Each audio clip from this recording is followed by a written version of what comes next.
On Christmas Eve of 2023, barely 3 weeks ago, the world was shocked by the news of killing of more than 150 persons in 20 communities in Plateau State, north-central Nigeria.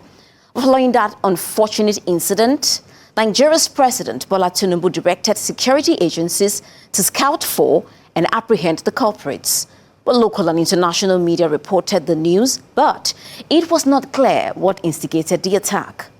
In this story, Just Nigeria's Wale Fakele scratches beyond the media reports to uncover what went down in the north-central states.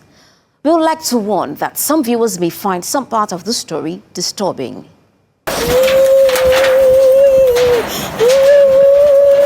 Ruins and rubbles, remnants of a once robust community razed to the ground. We and our children start running, and they follow us with their gun, start shooting us.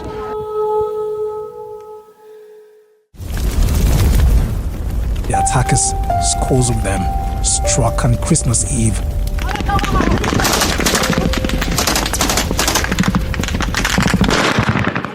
As their bullets rang out, shrill sounds of horror shredded the stillness of the night here. It was carried out simultaneously in different villages at the same time. The raging inferno of torched houses lit the sky. It also struck fear in the hearts of residents. And when the day broke, many lives and hearts were broken. By the God of mercy,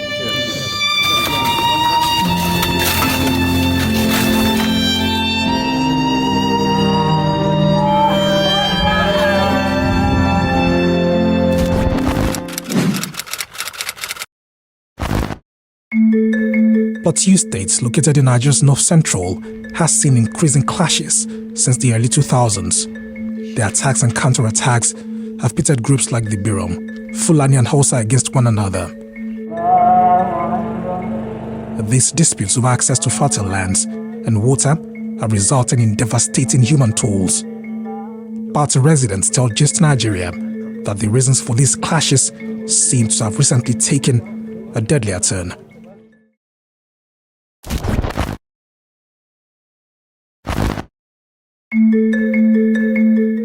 On the night of December 24th, armed assailants infiltrated 24 communities in Bokkos and Barkin Ladi local government areas. Witnesses tell Just Nigeria the well-coordinated attackers went house to house with guns and machetes. By dawn, more than 150 residents, including women and children, were reported dead, and dozens of homes burned to the ground. Ilya Joshua, a resident of one of the villages in Bokkos, says he lost everything. They come with the motorcycle, some are trekking, some are running, and they start shooting the guns. And they enter in our village, that is Tamuso. When they enter, then I have to shout. It's the same tale of helplessness for David Nambet, who lived in Barkin Ladi. He tells Just Nigeria the attackers had a free reign for more than 7 hours. It's a professionally planned attack. So no matter what, if it is not with the attention of the Fulanis around there that thing was to happen, I don't think it would have been successful. But they all know that's just the truth. While past attacks targeted dozens, the Bokkos and Barkin Ladi raids mark another disturbing escalation in casualties. And as the dust settles, it's been a race against time by authorities to unearth the motive for the ruthless attack and apprehend perpetrators. This Bokkos community leader tells us it's all connected to illegal mining. After they come and fight, they attacked us, chase away our people, they will erect their structures in that same communities of ours, and they are also mining in our communities, that when we go, you will see them. But unfortunately, we may not be able to go right to where they are doing the mining because it will be at the risk of our lives. maybe visitors that have. These claims are corroborated by this man, whose community was sacked in 2018 and is currently occupied by foreigners. They accommodate their brothers from Senegal, Central Africa. They migrate. They want to take over Plateau by force. It's land grabbing. Even what happened in Hurum, after destroying every house, some of them, they were seen allocating plot, farms for themselves. The allegations against members of the Fulani community have been met with counter-accusations. They claim they've also been targeted and marginalized. The atrocities committed against the Fulani community include: 1. The brutal killing of over 350 Fulani persons in Mangu local government. Number 2, the burning down of over 115 villages to ashes. Plateau state authorities have debunked the Fulani claims, saying they are unfounded. However, security analysts tell us there might even be a graver danger lurking in the shadows. The attackers, by the narration of the victims, are Fulani herdsmen and maybe a spillover of the Boko Haram from the far north. The suggestion that the Jamaat al-Ahl al-Dawati wal-Jihad and the Islamic State in West Africa province have expanded into the north central and northwest is more than a suggestion. Reality has shown that yes, that is a fact. We took all these concerns and our findings to the Plateau State Commissioner for Information. It appears that it is a sponsored attacks. It has always been sponsored by some people. If you have a state commandant of the Nigerian Civil and Civil Defense Corps, and you have the GOC or the commandant of the STF, and you have the Commissioner of Police, they take orders from above. The governor is just the chief logistic officer or the chief executive officer of the state. While visiting the state after the attacks, Nigeria's police boss Kayode Egbetokun says security authorities are not resting on their oars.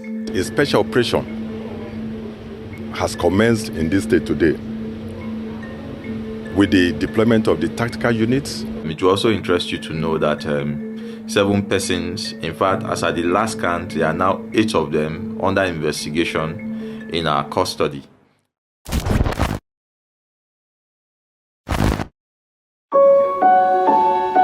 In the months and years preceding the Christmas Eve attack, tensions have been rising between farmers and herders.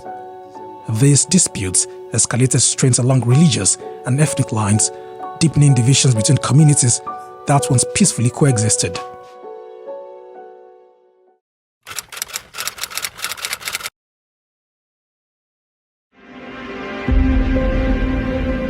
More than 300 people, mostly women and children, were killed in an attack by suspected Fulani herdsmen in Dogo Nahawa, Jos South local government area.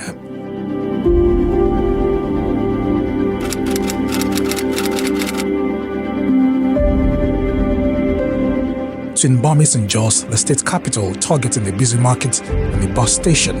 The attacks claimed the lives of more than 100 people and injured hundreds more.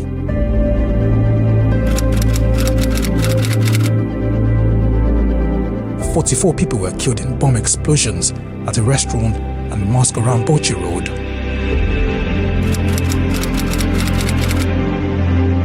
Seven Fulani teenagers killed in reprisal attack in Dogo Gaba.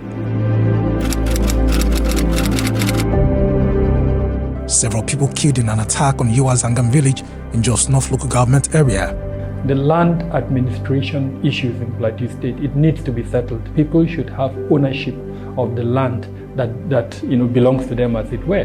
The attackers may not be the problem.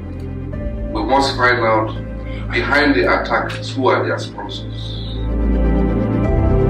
There have been serious social media backlash against state and federal governments since the Christmas Eve attack.